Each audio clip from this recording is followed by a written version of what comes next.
మన రక్షకుడైన యేసుక్రీస్తు వారి యొక్క శక్తి గల నామానికి మొట్టమొదటిగా కృతజ్ఞతలు తెలియజేస్తూ ఉన్నాను.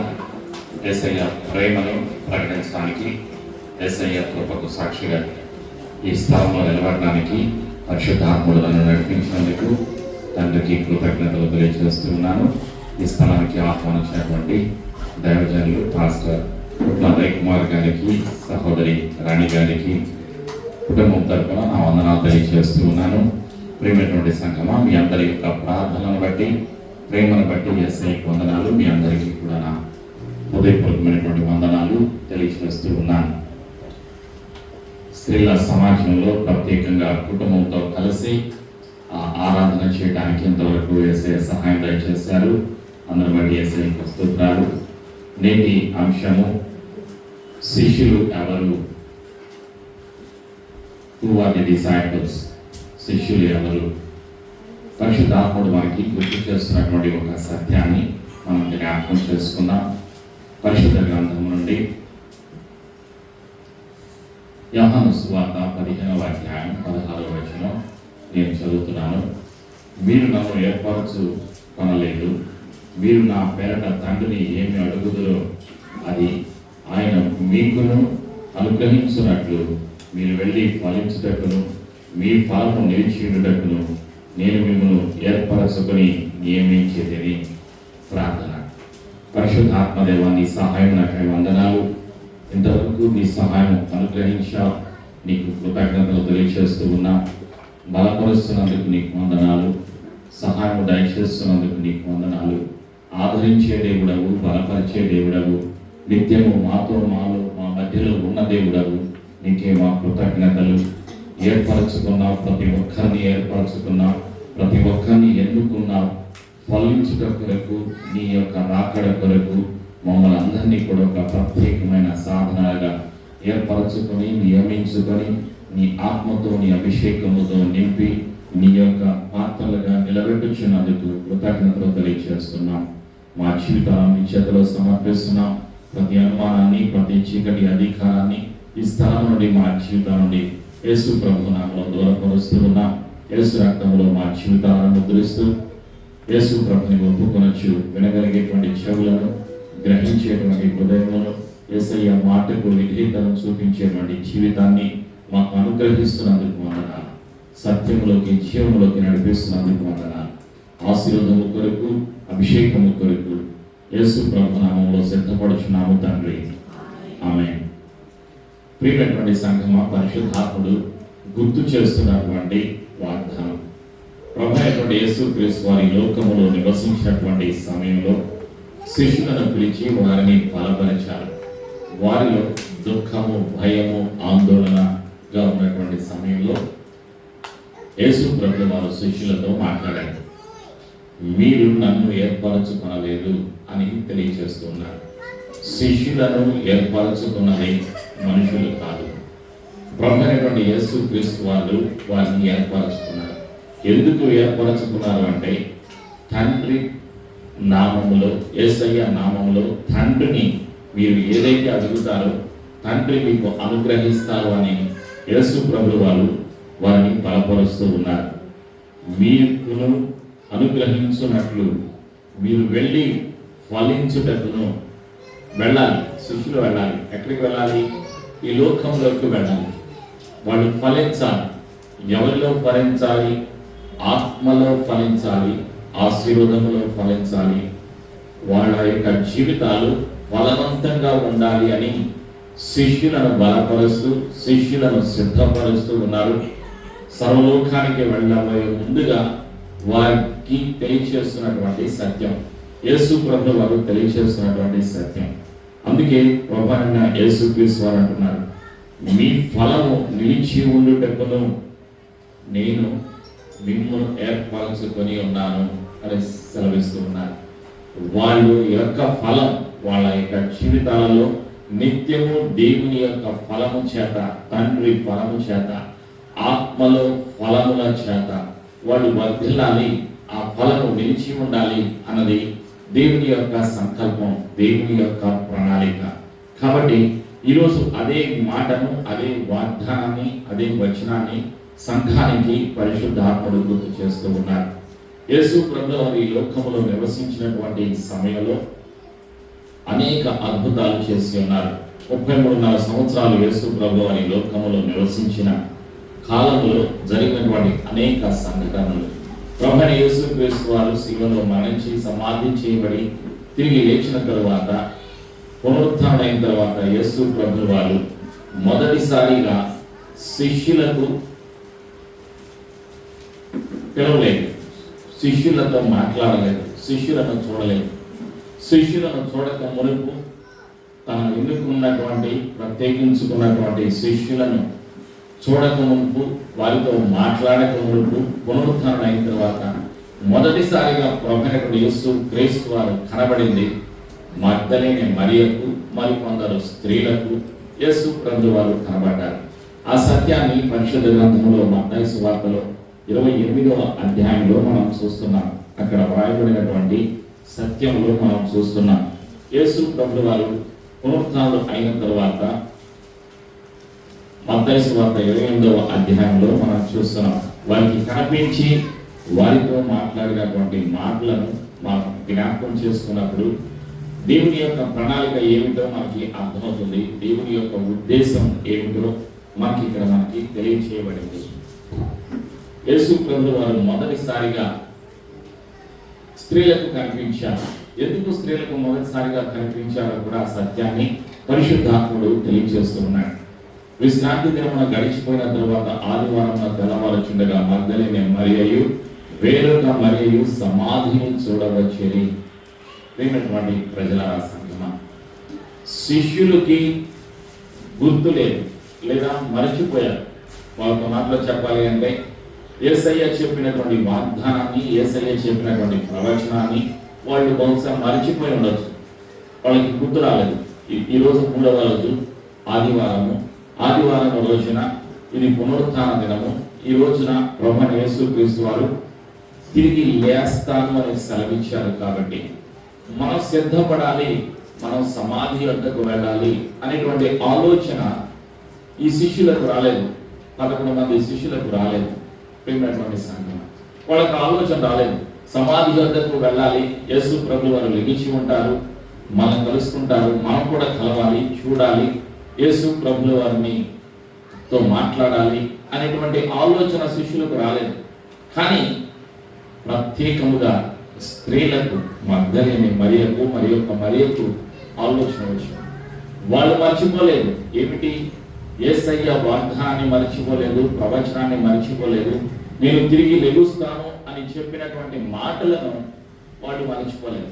ముందుగా, అందరికన్నా ముందుగా వచ్చి ఉన్నారు.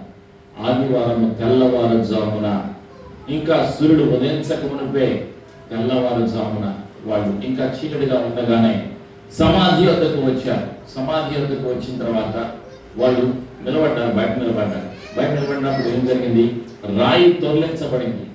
ఆకాశంలో ఉన్నటువంటి, పరలోకంలో ఉన్నటువంటి దేవదూతలు దిగి వచ్చి ఆ రాయిని తొలగించి, ఎట్లయితే ప్రభువైన యేసుక్రీస్తు వారి యొక్క ఆ శరీరాన్ని ఉంచారో అక్కడ కుడి ప్రక్కన ఒకరు, ఎడమ ప్రక్కన ఒకరు దేవదూతలు కూర్చుని ఉన్నారు. వీళ్ళు ఆ దేవతలను చూసి వీళ్ళకి భయం వేసింది. ఈ యొక్క స్త్రీలకు భయం వేసింది. సహజంగా ఆ యొక్క సమాధిలో ఎవరు ఉండాలి? యేసు వారి యొక్క శరీరము ఉండాలి. కానీ ఆ శరీరము కనిపించబోయేసరికి వీళ్ళకి ఆందోళన కలిగింది, వీళ్ళకి భయం కలిగింది. అప్పుడు దేవదూతల్లో ఒకరైనటువంటి దేవదూత మాట్లాడుతూ ఉన్నాడు. ఏమంటున్నాడు అంటే, అతనికి భయపడుట వలన కావలి వారు వణికి చచ్చిన వారి వలె ఉంది. దూత ఆ స్త్రీలను చూచి, మీరు భయపడకుడి, సిలువ వేయబడిన యేసును మీరు వెతుకుచున్నారని నాకు తెలియను. ఆయన ఇక్కడ లేడు, తాను చెప్పినట్టే ఆయన లేచి ఉన్నాడు. రండి, ప్రభు పండుకొనిన స్థలము చూచి త్వరగా వెళ్ళి ఆయన మృతులలో నుండి లేచి ఉన్నాడని ఆయన శిష్యులకు తెలియచేయుడి. ఇదిగో ఆయన గలిలయలోనికి మీకు ముందుగా వెళ్ళుచున్నాడు, అక్కడ మీరు ఆయనను చూతురు. ఇదిగో మీతో చెప్పిన నేను. సమాచారాన్ని ఎవరు అందిస్తున్నారు? దేవదూత అందిస్తూ ఉన్నాడు. దేవదూతలు ఏం చేస్తారు? దేవుని యొక్క వర్తమానాన్ని దేవుడు తెలియచేయమన్నటువంటి సమాచారాన్ని తెలియజేస్తూ ఉంటారు. పరలోకం నుండి భూలోకానికి దిగి వచ్చారు ప్రియమైనటువంటి సంఘం. యేసు ప్రభువు వారు పునరుత్థానం అయినటువంటి సత్యాన్ని, పునరుత్థానపు సత్యాన్ని, వర్తమానాన్ని మొదటిసారిగా దేవదూతలు ప్రకటించారు. ఆ తర్వాత ఈ లోకంలో మనుషులు మొదటిగా ఈ యొక్క స్త్రీలు ఆ యొక్క సత్యాన్ని విన్నారు. వాళ్ళు కళ్ళతో చూశారు. ఏంటి? ఖాళీ సమాధిని చూశారు. ఖాళీ సమాధిని వాళ్ళు చూశారు. చూసిన తర్వాత వారికి ఆందోళన కలిగింది, భయం వేసింది. అందుకే యేసు ప్రభువు వారు నీ చూడాలనేటువంటి ఆతురతతో వారు వెళ్ళారు అక్కడికి. లూకాసు వార్తలో మరొక సత్యాన్ని మనం చూస్తాం. ఏంటి ఆ సత్యం అంటే,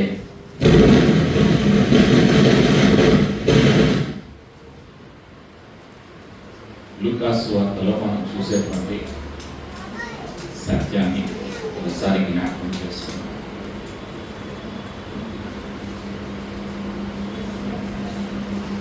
ఇద్దరు దేవదూతలు సమాధి యొద్ద ఉన్నప్పుడు ఈ యొక్క స్త్రీలు అక్కడ వచ్చిన తర్వాత వాళ్ళతో ఈ యొక్క దేవతలు అన్నటువంటి మాటలు లూకాసు వార్త 24వ అధ్యాయంలో రాయబడినటువంటి సత్యం ఏంటి అంటే, ప్రభు అయిన యేసు దేహము వారికి కనబడలేదు, ఇందును గూర్చి వారికి ఏమీ తోచకై ఉండగా ప్రకాశమానమైన వస్త్రములు ధరించిన ఇద్దరు మనుషులు వారి యొద్ద నిలవబడి వారు భయపడి ముఖమునకు నేల మోపి ఉండగా, వీరు సజీవుడైన వారిని మీరెందుకు ముద్రలో వెతకుచున్నారు? ఆయన ఇక్కడ లేడు, ఆయన లేచి ఉన్నాడు. ఆయన ఇంకా గలీలలో ఉండి ఉన్నప్పుడు మనిషి కుమారుడు పాపిష్టులైన మనుషుల చేతికి అప్పగింపబడి సిలువ వేయబడి 3వ దినమున లేవవలసి ఉన్నదని ఆయన మీతో చెప్పిన మాట జ్ఞాపకము చేసి కొనడని వారితో అనేది. దేవదూతలు సమాచారాన్ని అందించారు పోయినటువంటి సంఘటన. అప్పుడు వాళ్ళలో ఉన్నటువంటి కలవరం తొలగిపోయింది, వాళ్ళలో ఆందోళన తొలగిపోయింది, వాళ్ళలో ఉన్నటువంటి భయము తొలగిపోయింది. అప్పుడు వారైన మాటలు జ్ఞాపకము చేసుకొని సమాధి యొద్ద నుండి తిరిగి వెళ్ళి ఈ సంగతులను 11 మంది శిష్యులకు దక్కిన వారందరికీ తెలియచేసిరి. మగ్దలేని మరియా మరి యొక్క మరియా వాళ్ళు శిష్యులకు తెలియచేశారు. అయితే ఇంకా మార్గ మధ్యలోనే ఉండగా జరిగినటువంటి సంఘటన. ఈ సంగతిలో అపోస్తలులతో చెప్పిన వారెవరనగా మగ్దలేని మరియయు, యోహానయు, యాకోబు తల్లి అయిన మరియయు, వారితో కూడా ఉన్న ఇతర స్త్రీలను, వాళ్ళందరూ కూడా ఈ యొక్క సమాచారాన్ని తెలియచేశారు. అయితే వారి మాటలు వీరి దృష్టికి వెర్రి మాటలుగా కనబడినాయి. శిష్యులు నమ్మలేదు. వాళ్ళు ఖాళీ సమాధిని చూసి దేవదూతలు చెప్పిన వర్తమానాన్ని తీసుకొని వచ్చి పేతురుకి, యోహానుకి, అక్కడ ఉన్నటువంటి శిష్యులకు చెప్పిన తర్వాత కూడా వీళ్ళలో నమ్మకం రావటం లేదు. అయితే పేతురు లేచి సమాధి యొద్దకు పరిగెత్తుకొని పోయి వంగి చూడగా నారబట్టలు మాత్రం విడిగా కనబడెను. అతడు జరిగిన దాన్ని గూర్చి ఆశ్చర్యపడుచు ఇంటికి వెళ్ళాను. ఆశ్చర్యంతో తిరిగి వెళ్ళిపోయాడు. ఎవరు? పేతురు. విన్నటువంటి సంఘటన. సమాధిలో యేసు ప్రభువు వారి యొక్క శరీరాన్ని చూడలేదు. మగ్దలేని మరియా మరి కొందరు స్త్రీలు మాత్రమే ఖాళీ సమాధిని చూశారు. వాళ్ళు తిరిగి శిష్యుల దగ్గరకు వెళుతూ ఉండగా ఇంకా మార్గ మధ్యంలో జరిగినటువంటి సంఘటన మనం చూస్తాం. మత్తయి సువార్త 28వ అధ్యాయంలో 8వ వచనంలో మనం చూసినప్పుడు వారు భయముతోనూ మహా ఆనందముతోనూ సమాధి యొద్ద నుండి త్వరగా వెళ్ళి ఆయన శిష్యులకు ఆ వర్తమానము తెలుప పరిగెత్తుచుండగా యేసు వారిని ఎదుర్కొని మీకు శుభమని చెప్పాను. వారు ఆయన ఎద్దకు వచ్చి ఆయన పాదములు పట్టుకొని ఆయనకు మ్రొక్కగా, యేసు భయపడకుడి, మీరు వెళ్ళి నా సహోదరులు గలిలకు వెళ్ళవలని వారక్కడ నన్ను చూపునని వారికి తెలుపుడనెను. ప్రభువైన యేసుక్రీస్తు వారు తనను తాను కనపరుచుకున్నారు. శిష్యులకు తను తాను మొదటిగా కనపరచుకోలేదు. తన యొక్క శరీరాన్ని, తన యొక్క పునరుత్థానపు శరీరాన్ని శిష్యులకు కనపరచలేదు. ఈ యొక్క స్త్రీలకు కనపరిచారు. వాళ్ళు యేసు ప్రభువు వారిని మొక్కారు, ఆరాధన చేశారు. ఇక్కడ ఆత్మీయ సత్యం ఏంటంటే వాళ్ళలో ప్రేమ అధికంగా ఉన్నది. శిష్యుల కన్నా ఈ యొక్క స్త్రీలకు ప్రేమ అధికంగా ఉన్నది. శిష్యుల కన్నా ఈ స్త్రీలకు నమ్మకం ఎక్కువగా ఉన్నది. చూడాలి అనేటువంటి కోరిక వాళ్ళకి ఎక్కువగా ఉన్నది. యేసు ప్రభుల వారి యొక్క మాటనందు విశ్వాసం ఉన్నది. యేసయ్యను అధికంగా ప్రేమించిన వాళ్ళ యొక్క ప్రేమ సమాధి వద్దకు వారిని నడిపించింది. దేవుడు చూసేది ఏమిటి అంటే విశ్వాసాన్ని చూస్తారు. ప్రతి ఒక్కరిలో విశ్వాసం ఉంది. ప్రతి ఒక్కరిలో రక్షణ పొందిన ప్రతి ఒక్కరిలో విశ్వాసం ఉంది. యేసు సజీవుడు, యేసు పునరుత్థానుడు అని విశ్వసించి పాపములు ఒక్కొక్కరి విడిచిపెట్టి పశ్చాత్తాపంతో కూడా ముంచుకు బాప్యం తీసుకున్న ప్రతి ఒక్కరిలో రక్షణ ఉన్నది. రక్షణ పొందిన ప్రతి ఒక్కరి హృదయాలలోకి రావటానికి, వారితో సహవాసం చేయడానికి యేసు ప్రభు వారు ఇష్టపడుతూ ఉన్నారు. నీలో ఎప్పుడైతే ప్రేమ ఉంటుందో, యేసు ప్రభువుని చూడాలి అనేటువంటి ప్రేమ ఉంటుందో, పరిశుద్ధాత్ముడు సహాయం దయచేస్తాడు. యేసయ్యను చూడడానికి సహాయం దయచేస్తాడు. యేసు ప్రభు వారు ప్రత్యక్షం అవుతారు. కళల ద్వారా, దర్శనము ద్వారా ప్రత్యక్షం అవుతారు. యేసు ప్రభు వారు సజీవునిగా తనను తాను కనపరుచుకున్నారు. వారి యొక్క విశ్వాసాన్ని గౌరవించారు. వారి యొక్క విశ్వాసాన్ని ఘనపరిచారు యేసు ప్రభు వారు. ఎప్పుడైతే ఒక విశ్వాసి విశ్వాసముతో యేసయ్య సన్నిధికి వస్తారో, వారు చేసేటువంటి విశ్వాసముతో చేసేటువంటి ప్రార్థన అంగీకరించబడుతుంది. అందుకే యేసయ్య ఏమంటున్నారు అంటే యోహాను సువార్త 14వ అధ్యాయంలో 14వ వచనంలో, నా నామమున మీరు నన్ను ఏమి అడిగినా నేను మీకు ఇస్తాను అని యేసు ప్రభువు ప్రకటించారు. వాళ్ళను ఘనపరిచారు, వాళ్ళకు కనిపించారు. యేసు ప్రభువు వారు కనిపించి వాళ్ళు చేయవలసినటువంటి బాధ్యత వాళ్ళకు అప్పగించారు. మీరు వెళ్ళండి, నా శిష్యులకు తెలియచేయండి అని తెలియజేశారు. ఆలోచించారు. ఇప్పుడు ఈ స్త్రీలు ఏం చేస్తున్నారు? మొదటిసారిగా పునరుత్థానపు సమాచారాన్ని, యేసు సజీవుడు, యేసు పునరుత్థానుడు అని మొదటిసారిగా సాక్ష్యం చెప్పింది, మొదటిసారిగా సువార్తను ప్రకటించింది ఎవరు అంటే శిష్యులు కాదు. పునరుత్థానుడైన యేసు ప్రభు గురించి సాక్ష్యం చెప్పింది, పునరుత్థానం గురించి సాక్ష్యం చెప్పింది, ప్రకటించింది స్త్రీ. అంటే స్త్రీలకు ఒక ప్రత్యేకమైనటువంటి స్థానం ఉన్నది. ఈ లోకములో బలహీనులుగా, పరిశుద్ధ గ్రంథములో బలహీన ఘటముగా వాళ్ళు రాయబడినప్పటికీ వాళ్ళ ఆత్మీయ జీవితంలో వాళ్ళు బలవంతులు. ఇక్కడ వీళ్ళు బలవంతులు. మరి కొందరు స్త్రీలు బలవంతులు. ప్రేమైనటువంటి సంఘమ, బలవంతులుగా చేసేది పరిశుద్ధాత్ముడు. వాగ్దానాలను, ప్రవచనాలను జ్ఞాపకం చేసేది పరిశుద్ధాత్ముడు. ఆశీర్వాదంలోకి నడిపించేది పరిశుద్ధాత్ముడు. ఈ విధంగా పునరుత్థానపు సమాచారాన్ని శిష్యులు విన్న తర్వాత వీళ్ళ పరిస్థితి ఎలా ఉంది? వీళ్ళలో ఇంకా నమ్మకం కలగలేదు. వీళ్ళు ఇంకా ఆందోళనతో చెప్పిన మాటలను, మరి కొందరు స్త్రీలు వచ్చి చెప్పిన మాటలను విన్నారు. కానీ విన్న తర్వాత కూడా వీళ్ళలో చాలా రకాలైనటువంటి అనుమానాలు ఉన్నాయి. వీళ్ళ అనుమానాలు తీసివేయటానికి యేసు ప్రభువు వారు వాళ్ళకి కనిపించారు. వాళ్ళకు కనిపించి వారి మధ్యలో నిలబడి చూడండి అని వాళ్ళకి తను తాను కనపరుచుకున్నారు. 16వ వచనం, మత్తయి సువార్త 28వ అధ్యాయంలో 16వ వచనంలో, 11 మంది శిష్యులు యేసు తమకు నిర్ణయించిన గలిలయలోని కొండకు వెళ్ళేది. వారు ఆయనను చూచి ఆయనకు మ్రొక్కిరి గాని కొందరు సందేహించిరి. మ్రొక్కారు, చూచారు, కానీ సందేహం మాత్రం కలిగిపోతుంది. ఇది వాళ్ళ యొక్క పరిస్థితి, వాళ్ళ ఆత్మీయ స్థితి, వాళ్ళు ఆత్మీయ స్థితి. కళ్ళతో చూశారు, వాళ్ళు మొక్కారు, ఆరాధన చేశారు, కానీ వాళ్ళలో ఇంకా ఏమున్నది?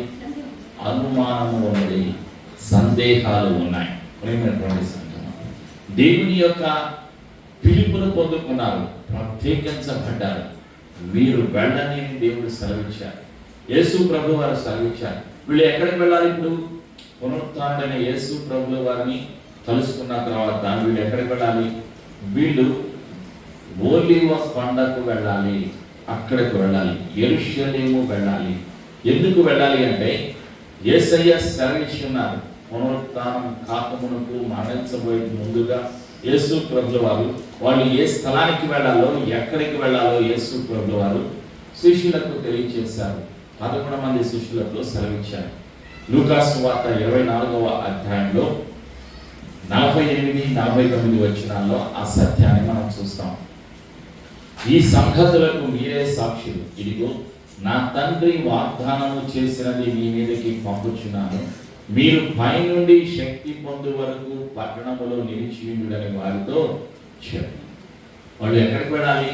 గలిలయ ప్రాంతం నుండి దూర ప్రాంతాల నుండి వచ్చినటువంటి ఈ యొక్క శిష్యులు వాళ్ళు పట్టణములోకి వెళ్ళాలి, యెరూషలేము పట్టణములోకి వెళ్ళాలి. అక్కడికి వెళ్ళిన తర్వాత ఏం చేయాలి? వాళ్ళు పైనుండి శక్తిని పొందుకునేంత వరకు వేచి ఉండాలి, ప్రార్థన చేయాలి. ఇదే వాళ్ళకి దేవుడు సెలవిచ్చినటువంటి ఆజ్ఞ. ప్రేమైనటువంటి సంఘం, ఆ విధంగా వీళ్ళు యెరూషలేము వచ్చారు. వాళ్ళు వచ్చి యెరూషలేము వచ్చి వాళ్ళు మేడ గదిలోకి వెళ్ళి అక్కడ వాళ్ళు ప్రార్థనలు చేయడం ప్రారంభించారు. దేవుని యొక్క సన్నిధి పొందుకోవడానికి, శక్తి పొందుకోవడానికి వాళ్ళు ప్రార్థన చేయడం ప్రారంభించారు. ఆ సత్యాన్ని మనం చూస్తున్నాం. అపోస్తలుల కార్యంలో మనం చూస్తున్నాం. వీళ్ళు శిష్యులు వచ్చారు. ఎక్కడికి వచ్చారు? యెరూషలేము వచ్చారు. ఒలీవ వనమనబడిన కొండ నుండి యెరూషలేమునకు తిరిగి వెళ్ళి, ఆ కొండ యెరూషలేమునకు విశ్రాంతి దినమున నడవదగినంత సమీపంలో ఉన్నది.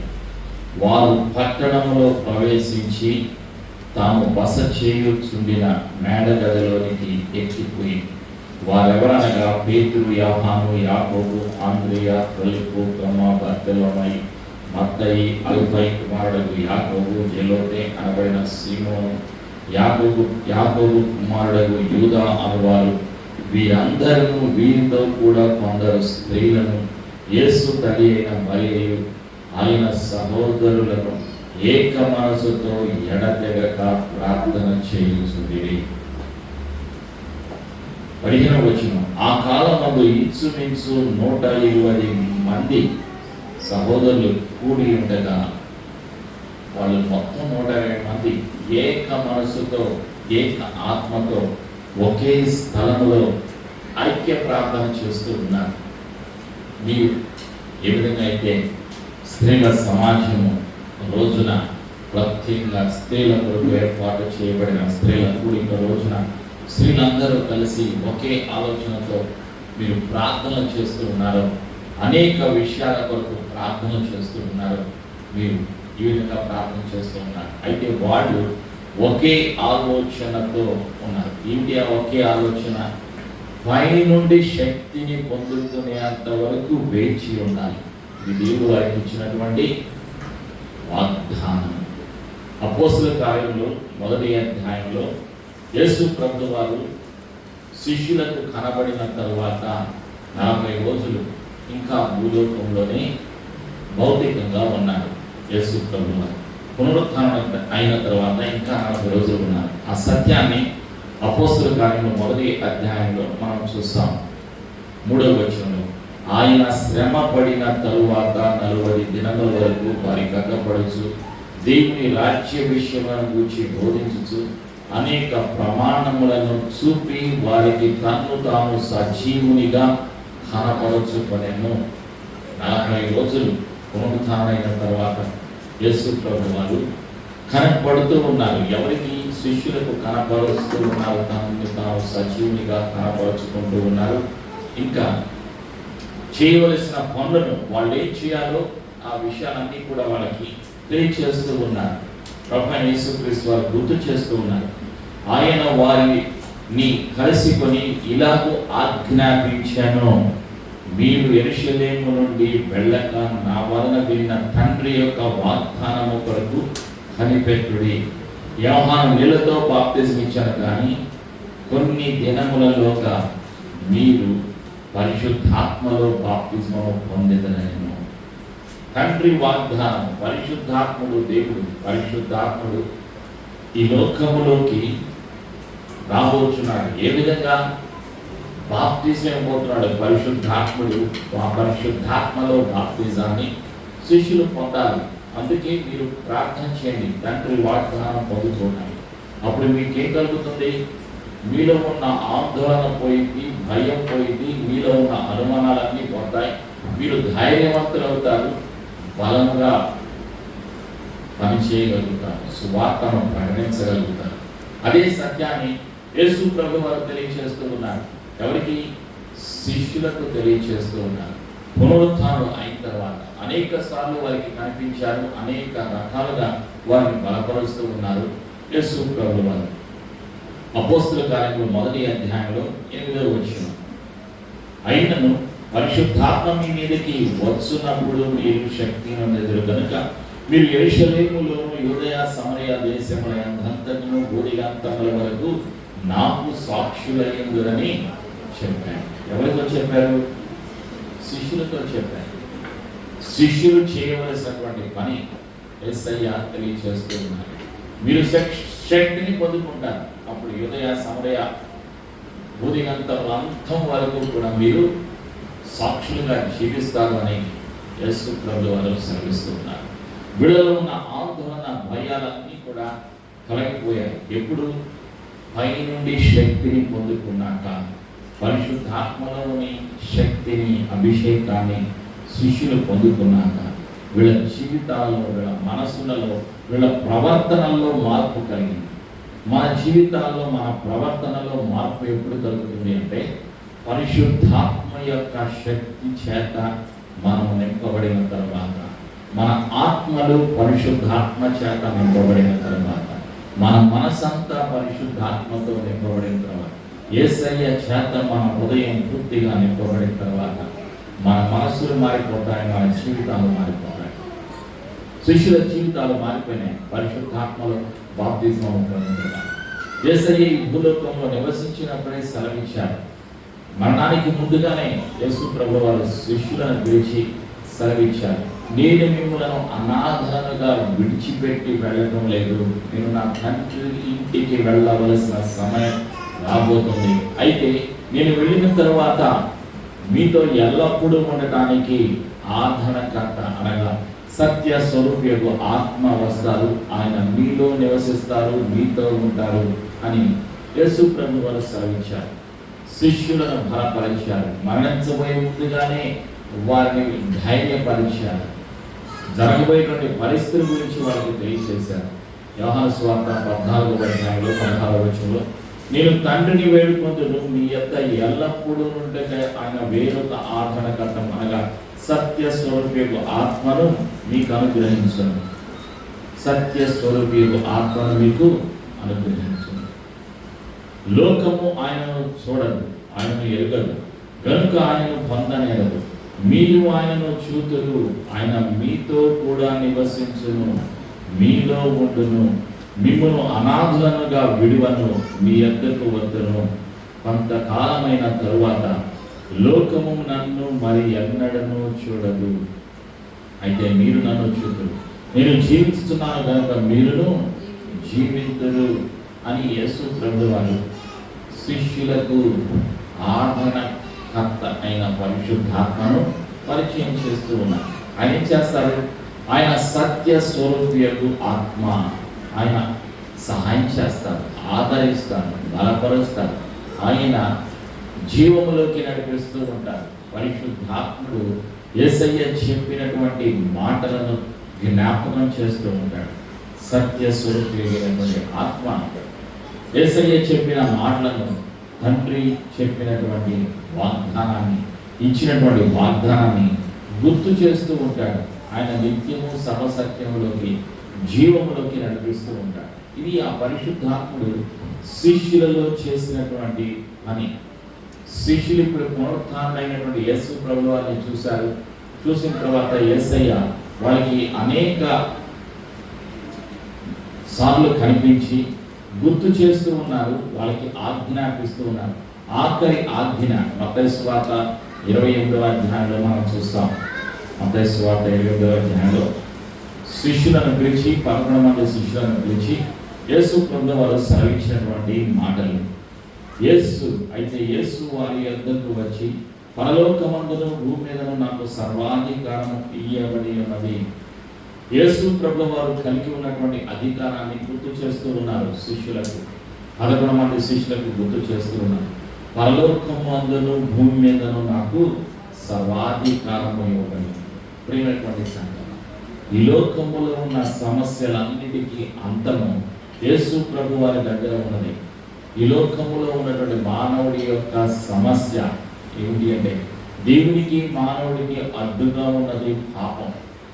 ఈ పాపం వల్ల మానవుడు దేవుని యొక్క సన్నిధికి వెళ్ళలేకపోతున్నాడు, దేవుని యొక్క సన్నిధిలో సంతోషించలేకపోతున్నాడు. పరలోకానికి, భూలోకానికి, దేవునికి మానవుడికి అడ్డుగా ఉన్నటువంటి ఆ పాపాన్ని తీసివేయటానికి, పాపిని పరిశుద్ధిగా చేయడానికి శిలువలో ప్రభు యేసుక్రీస్తు వారు మరణించారు. పాపాన్ని అంతం చేశారు, మరణాన్ని అంతం చేశారు. శిలువను గెలిచిన, మరణాన్ని గెలిచిన పునరుత్థానుడు యేసు ప్రభు వారు. సాతాను యొక్క అధికారాన్ని శిలువలో అంతము చేసిన సర్వశక్తిమంతుడు యేసు ప్రభు వారు. యేసు ప్రభు వారికి అసాధ్యమైన ఏది కూడా లేదు. శిష్యులు 12 మంది శిష్యులు యేసయ్యతో 3.5 సంవత్సరాలు జీవించారు. అయినా వాళ్ళు యేసయ్య చెప్పిన వాగ్దానముతో, పరిశుద్ధాత్మతో సహవాసం చేయలేకపోయాడు. ఒకడు తప్పిపోయాడు, ఇశ్రాయేలు యోధ పడిపోయాడు. మిగిలిన 11 మంది యేసయ్యను చూశారు, పునరుత్థానమైన యేసయ్యను చూశారు. వాగ్దానపు ఆశీర్వాదం కొరకు యెరూషలేముకు వెళ్ళారు. వాళ్ళు శక్తిని పొందుతున్నారు. అదే సత్యాన్ని యేసు ప్రభు వారు భూలోకంలో నివసించినటువంటి కాలంలో శిష్యులతో సెలవిస్తూ ఉన్నారు. కాబట్టి మీరు వెళ్ళి సమస్త జనులను శిష్యులుగా చేయుడి, తండ్రి యొక్కయు, కుమారుని యొక్కయు, పరిశుద్ధాత్మ యొక్కయు నామములోనికి వారికి బాప్తిస్మమించు. నేను మీకు ఏ సంగతులను ఆజ్ఞాపించినో వాటన్నిటినీ గైకొనవలెనని వారికి బోధించుడి. ఇదిగో నేను యుగ సమాప్తి వరకు సదాకాలము మీతో కూడా ఉన్నానని వారితో చెప్పారు. యేసు ప్రభు వారు ఎంతకాలం ఉంటారు? సదాకాలం ఉంటారు. ఈ లోకంలో అన్నీ అంతరించిపోతాయి. ఈ లోకంలో ఉన్నటువంటివన్నీ కూడా అంతరించిపోతాయి.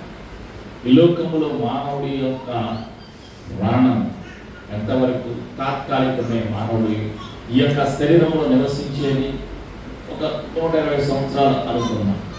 మొదటి మానవుడు భూలోకంలో నివసించింది 930 సంవత్సరాలు. మరి ఇప్పుడు ఆయుష్ తగ్గిపోతూ ఉంది. కారణం ఏంటి? పాపం. పాపానికి వచ్చినటువంటి జీతము మరణం. అయితే ప్రభు అయినటువంటి యేసుక్రీస్తు వారు సెలవిస్తున్నారు, ఆయన మరణాన్ని గెలిచిన దేవుడు, గుర్తించి మరణము కొట్టివేసిన దేవుడు. విశ్వాసుల జీవితాల పైన ఆత్మీయ మరణము లేదు. అందుకే శిష్యులతో యేసు ప్రభువు ఏమి సెలవిస్తున్నారంటే, నేను జీవిస్తున్నాను కాబట్టి మీరును జీవించెదరు. ఎక్కడ నివసిస్తాం మనం? ఈ భూలోకములో రెండవసారి యేసు ప్రభువు వారు వచ్చిన తర్వాత యేసు ప్రభువుతో మనం జీవిస్తాం. సూర్యుడి కింద మేఘాల పైన యేసు ప్రభువు వారు మేఘారుడై రాబోతున్నారు. కొన్ని 100,000 కోట్ల దేవదూతల సమూహంతో యేసు ప్రభువు వారు రాబోతున్నారు. కడగోర శబ్దం వినిపించగానే, దేవదూత శబ్దాన్ని ఘోర ఊదగానే క్రీస్తునందున్నటువంటి మృతులు లెగుస్తారు. మొదటిగా ఆది కాండము, ఆదాము నుండి హతసాక్షులైన వారందరూ క్రీస్తునందు మృతి చెందిన ప్రతి ఒక్కరూ కూడా తిరిగి లెగుస్తారు. మహిమ దేహంతో కలిపి ఈ మధ్యాకాశంలో యేసు ప్రభు వారిని కలుసుకుంటారు. సజీవమైనటువంటి మనము, రక్షణ పొందినటువంటి మనము, సార్వత్రిక సంఘము రెప్పపాటున మార్పు చెంది మహిమ దేహంతో మధ్యాకాశంలో కలుస్తుంది.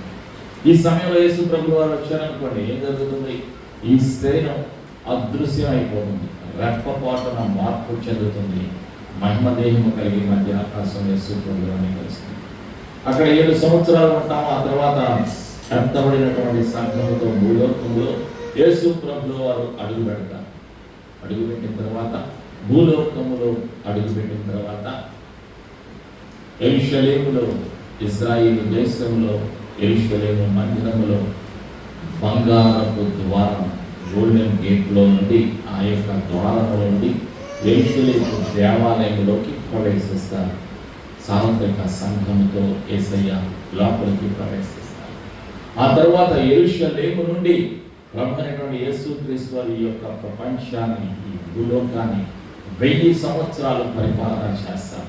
అదే మిలేనియం రూల్. ఈ 1000 ఏళ్ల పరిపాలనలో ఎవరు జీవిస్తారు?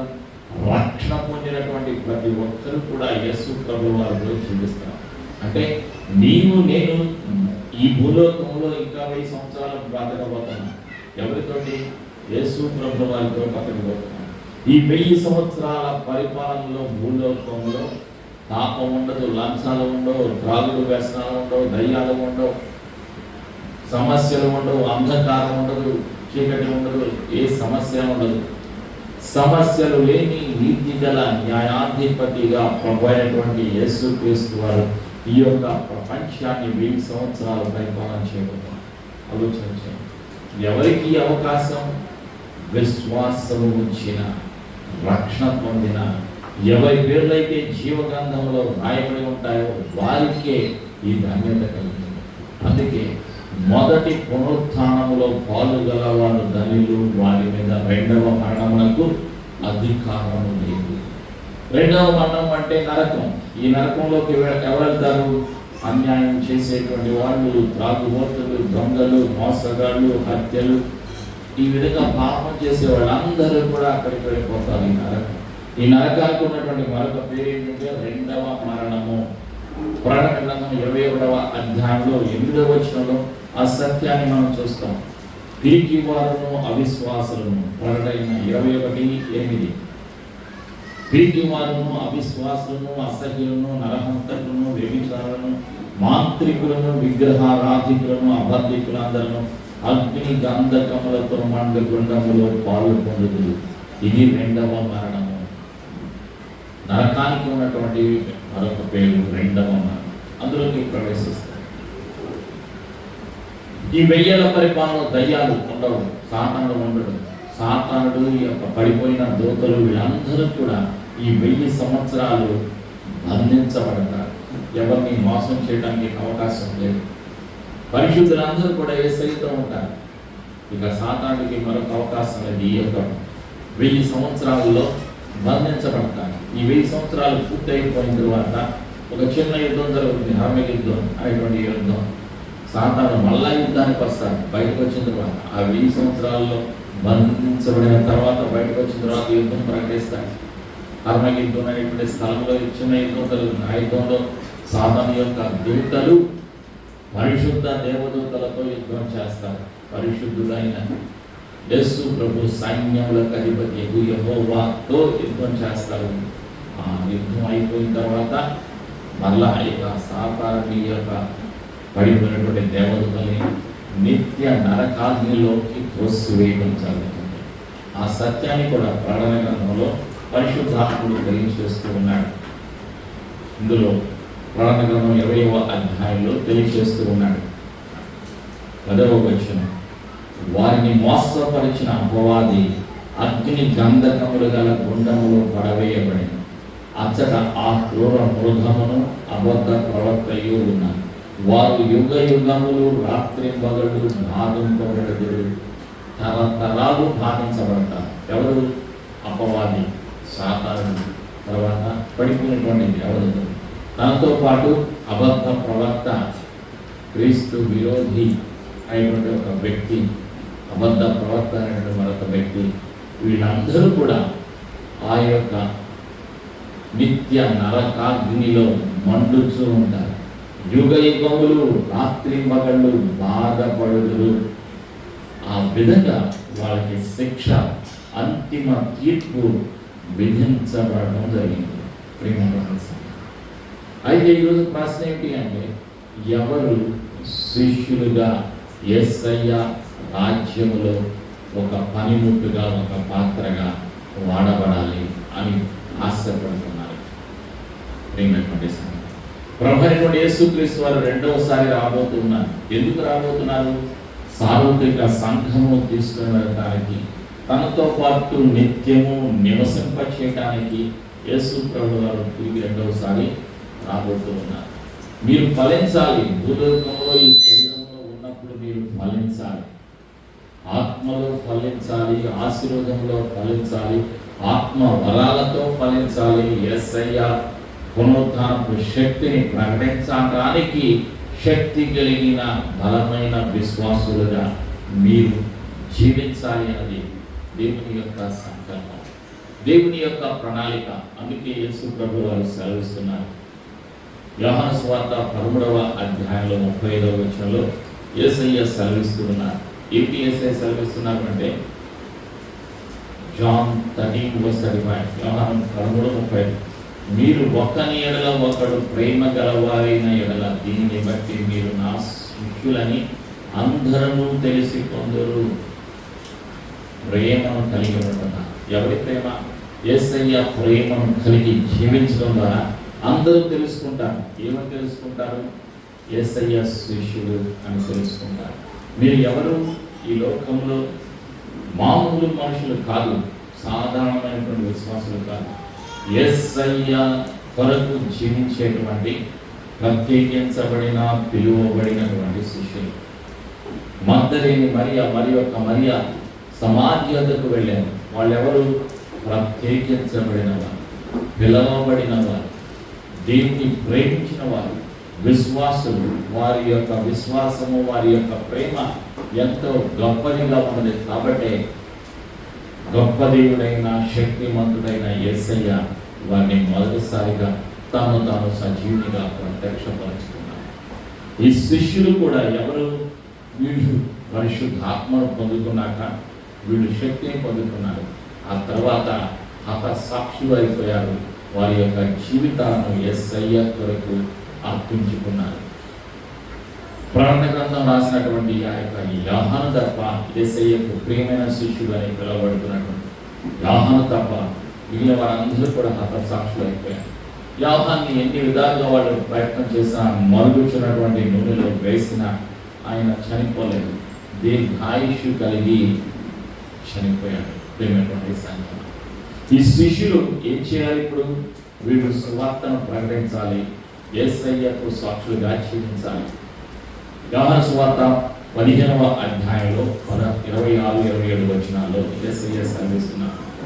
తండ్రి యొద్ద నుండి మీ యొద్దకు నేను పంపబోవు ఆదరణకర్త అనగా తండ్రి యొద్ద నుండి బయలుదేరు సత్య స్వరూపమైన ఆత్మ వచ్చినప్పుడు ఆయన నన్ను గురించి సాక్ష్యం ఇచ్చును. మీరు మొదటి నుండి నా యొద్ద ఉన్నవారు కనుక మీరును సాక్ష్యం ఇద్దరు. ఈ శిష్యులు కూడా ఏం చేస్తారు?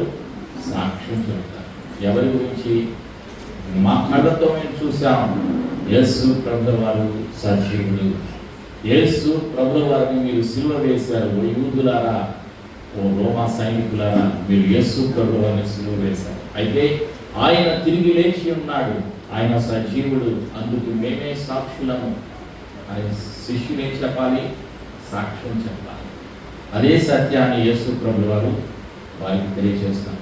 మీరును సాక్ష్యం చెప్పాలి, మీరు నాకు సాక్షులు అని యేసు ప్రభుల వారు సెలవిస్తూ ఉన్నారు.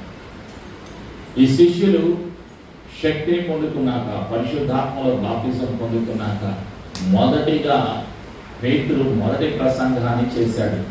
పరిశుద్ధాత్మలో బాప్తిజం తీసుకున్నాక యోహాను మొదటిగా పేతురు ప్రసంగం చేశాడు. పేతురుతో పాటు యోహాను మిగిలిన వాళ్ళందరూ ఉన్నారు. వాళ్ళు చెప్పేటువంటి యొక్క మాటలు అక్కడ ఉన్నటువంటి వాళ్ళందరూ విని వాళ్ళు భయపడ్డారు. భయపడటమే కాకుండా వాళ్ళలో ఏం కలిగింది అంటే ఆందోళన కలిగి, వీళ్ళు మామూలు కాదు, ఇంత ధైర్యంగా వీళ్ళు వాక్యం చెబుతున్నారు అంటే వీళ్ళు అసలు చదువు రాదు, విద్య లేని పామరులు అని పరిశుద్ధ గ్రంథంలో రాయబడింది. అపోస్తలుల కార్యములు 4వ అధ్యాయంలో 11వ వచనంలో వారు పేతురు యోహానుల ధైర్యమును చూచినప్పుడు వారు విద్య లేని పాములని గ్రహించి ఆశ్చర్యపడి వారు యేసుతో కూడా ఉండిన వారని గుర్తెరిగిరి. వాళ్ళు చెప్పేటువంటి మాటలు విన్నాక అప్పుడు వాళ్ళకి అర్థమైంది ఏంటి అంటే వీళ్ళకు విద్య లేకపోయినా, వీళ్ళకు చదువు లేకపోయినా వీళ్ళు యేసు ప్రభుని వెంబడించిన వాళ్ళు, యేసు ప్రభు యొక్క శిష్యులు. అందుకే ఇంత ధైర్యంతో వీళ్ళు వాక్యాన్ని చెబుతున్నారు అని వాళ్ళకి అర్థమైంది. అక్కడ ఉన్నటువంటి వాళ్ళందరికీ అర్థమైంది, యూదులకు అర్థమైంది, అక్కడ ఉన్నటువంటి జనాభాకు అర్థమైంది. పేతురు ప్రసంగం చేసిన తర్వాత మొదటిసారిగా 5,000 మంది రక్షణలోకి వచ్చారు. అపోస్తలుల కార్యంలో 4వ అధ్యాయంలో 4వ వచనంలో వాక్యము వినిన వారిలో అనేకులు నమ్మిరి, వారిలో పురుషుల సంఖ్య ఇంచుమించు 5,000 మంది. 5,000 మంది రక్షణ పొందుతున్నారు. ఎవరి మాటలు విని? పేతురు మాటలు విన్నారు. ఒక ప్రసంగానికి 5,000 మంది రక్షణ పొందారు. ఆ తరువాత 3,000 మంది రక్షణ పొందారు. ఆ సత్యాన్ని కూడా ఇక్కడ పరిశుద్ధాత్ముడు తెలియచేస్తూ ఉన్నాడు. ప్రియమైనటువంటి సంఘం, అపోస్తలుల కార్యములో మనం చూస్తాం.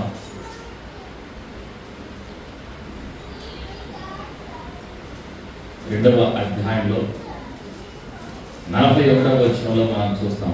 కాబట్టి అతని వాక్యము అంగీకరించిన వారు బాప్తిస్మం పొందిరి. ఆ దినమందు ఇంచుమించు 3,000 మంది చేర్చబడిరి. ఒక రోజున మరొక రోజున 3,000 మంది చేర్చబడ్డారు, రక్షణలోకి వచ్చారు, బాప్తిజం తీసుకున్నారు. వాళ్ళు మారు మనసుతో కూడినటువంటి మునుపు బాప్తిజం తీసుకుని వాళ్ళు యేసయ్య రాజ్యములోకి పరిశుద్ధ గ్రంథములో రాయబడి ఉన్నాయి. ఆ 3,000 మంది గురించి రాయబడి ఉన్నాయి. ఆలోచన చేయండి.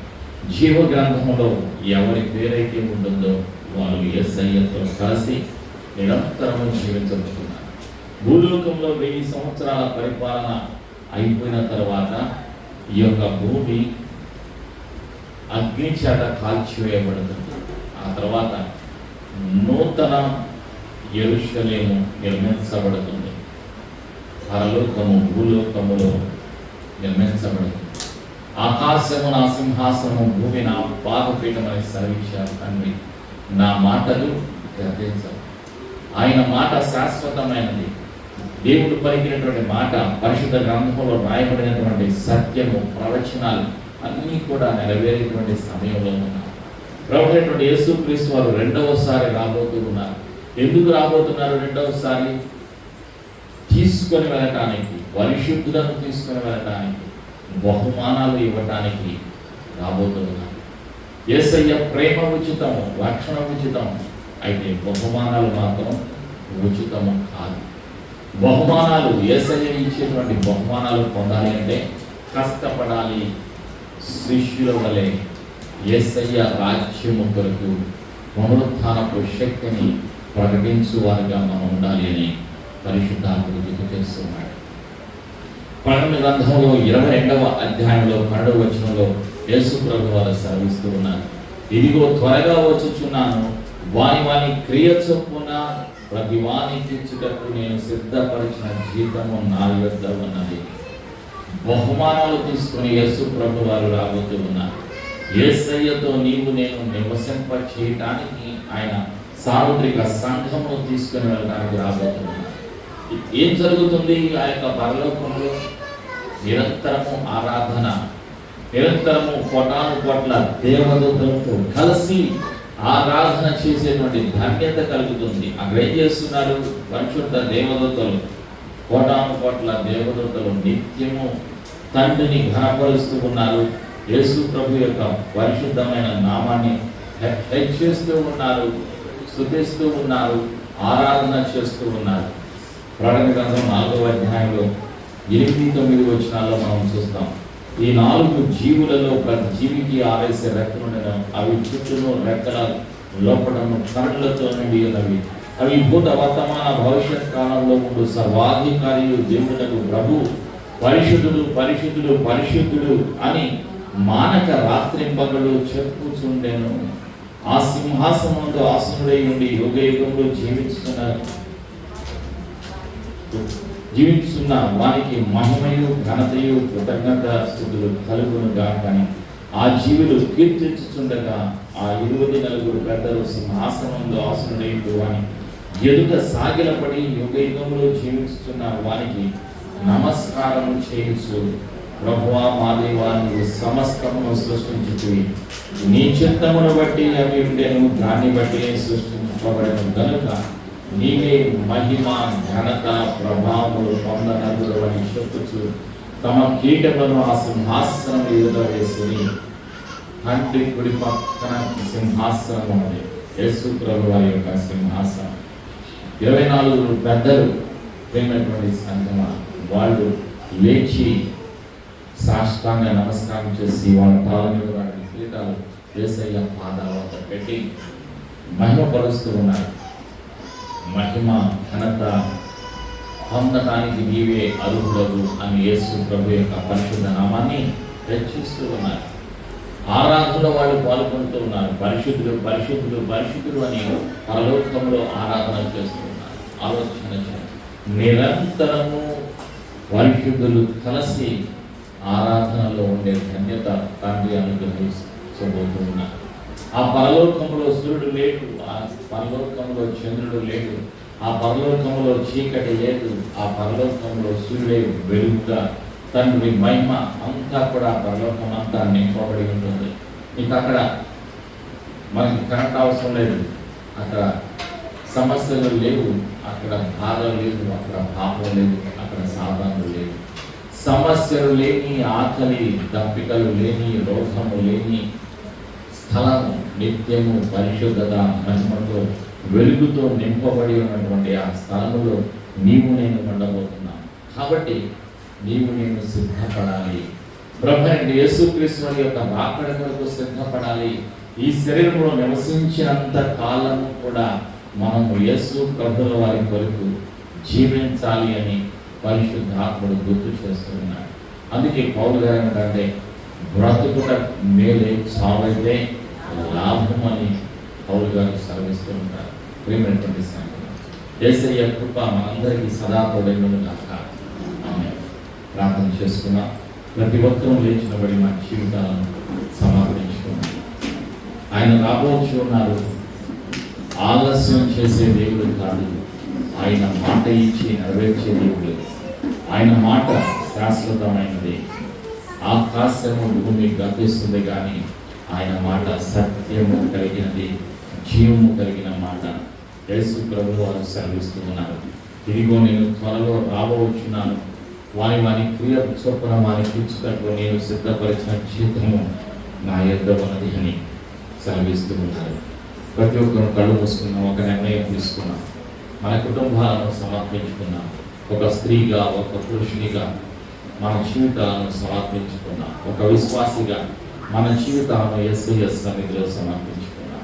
యేసు ప్రభువు వారి యొక్క రాకడ కొరకు నేను, నా కుటుంబము, నా పిల్లలు ఒక పాత్రగా వాడబడాలి అని ఒక తీర్మానం చేసుకున్నాం.